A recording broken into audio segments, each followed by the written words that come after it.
Welcome back to Keeping Up with the Mustangs. We've had a busy week this week with spirit, sports, and student life. Now, let's see what's going on at the elementary schools. Hi, I'm Sarah Ecker. I'm a kindergarten teacher, and this is my 4th year teaching kindergarten at Valley Heights. How I keep students engaged and motivated is through a lot of play and hands-on activities. Because we're so young, the best way for them to learn is through play and doing a lot of manipulatives. So whether it's reading or math, I try to incorporate lots of visuals, lots of like toy bears that they can use, just lots of fun things for them that get them up and moving.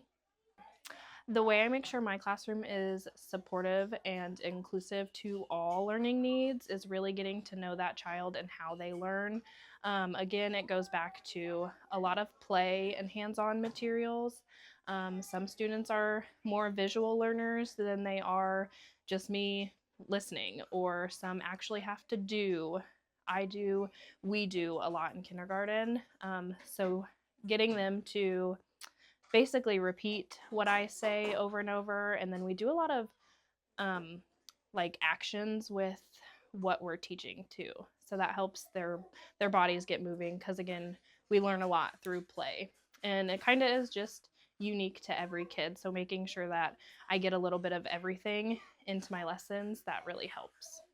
Hi, my name's Emma Tryon, and this year I am teaching kindergarten. This is my 2nd year teaching kindergarten here, but my 5th year teaching. I would say my classroom management style in kindergarten is really focusing on routines and procedures, and just making sure that they're able to follow directions and be able to tell themselves how to talk through their problems and control their emotions and their body how they should.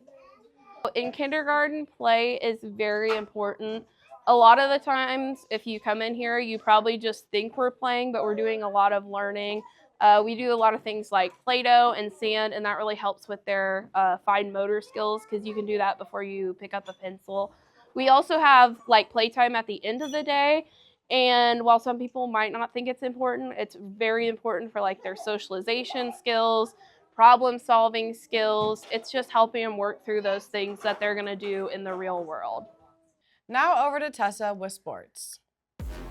Last Friday, the football team headed to Centralia, losing 28-14 after a hard-fought battle.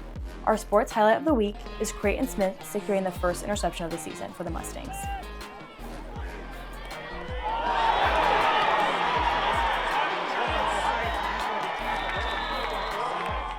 On Tuesday, volleyball went to Lynn, playing Lynn and Blue Valley, winning both games in 2 sets.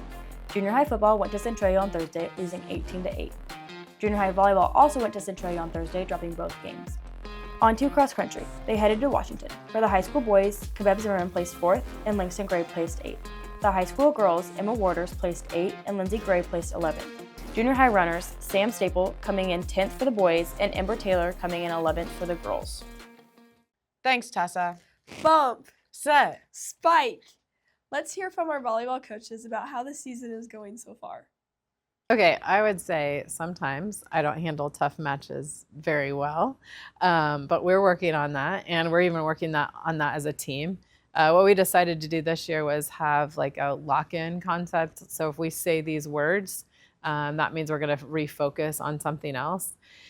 And and then we also have a personal, what we call snapback routine. If something's going wrong, then we take a breath, we do this thing, and then we breathe out, and then that helps us refocus on the perspective that we need to have about the situation and trying to get it turned around. I would say the most improved, this is a hard one. Definitely, I think the sophomore class as a whole, I would say that's something we talked about as coaches, how cool it is to see athletes do things that they wouldn't have any idea or didn't have any skill to do last year. And they're developing those skills, and you could see just that growth and that improvement. But we see that all the way through. It's a little bit harder with the freshmen because we don't have a baseline. But I think every single year we just see improvement in everybody, and that's what you want as a coach. And that's what makes coaching fun and really enjoyable, is to see that growth over the years. So far this season is going really good. We started out with the Marysville tournament. We learned a lot that day. We had some highs, we had some lows, right? But overall, it was a successful day just because we came back and we knew what we needed to work on. Then this first week of volleyball was very high intensity because we played 2 nights and we grew every time.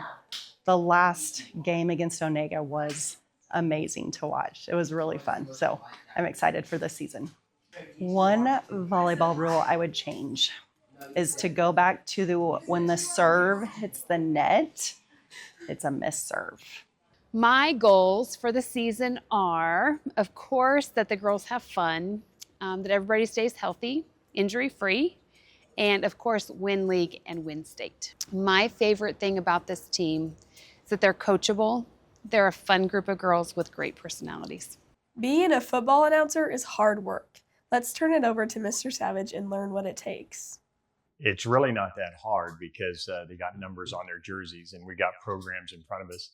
And there's also a second guy usually setting up there that will tell you, like if I'm looking for the number of the ball carrier, they're going to tell me the number of the tackler or tacklers in some cases. Do you know what FNL stands for? I do not. What's your guess? Fumble for a loss. Stands for Friday Night Lights. Friday night. Oh, yeah, I like. Really, experience plays a big part of that. You kind of know what you're going to say and what you got to do. The only really thing you got to do is go down and make sure you have starting lineups for both the Mustangs and whoever we're playing that night. And the basic stuff is making sure the equipment works and you're ready to go when the game starts. Go Mustangs! Go Mustangs! It's too small. I can't get it on. Let's run it over to Kebeb to see what cross country has been up to. This season, I'm really excited about cross country. I think it's going to be a really fun year. I've been working for 6 years, just mainly on this sport. So I think being my senior year, it's really like my time to peak and just to give it everything I've got. Some seasonal goals for me are definitely to break 18. I want to get that done with. I'd also like to get closer to 1730 if I could. I also really want to place well at league, if not win. But that's big seasonal goal, and just to be able to make state and place well at state as well.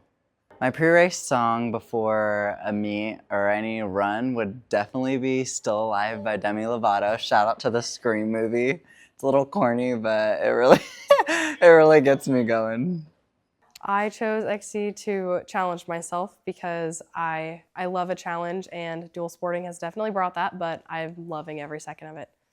Kebeb really wants me to say beat Centralia, so beat Centralia at least once. I also just want to finish and not get dead last.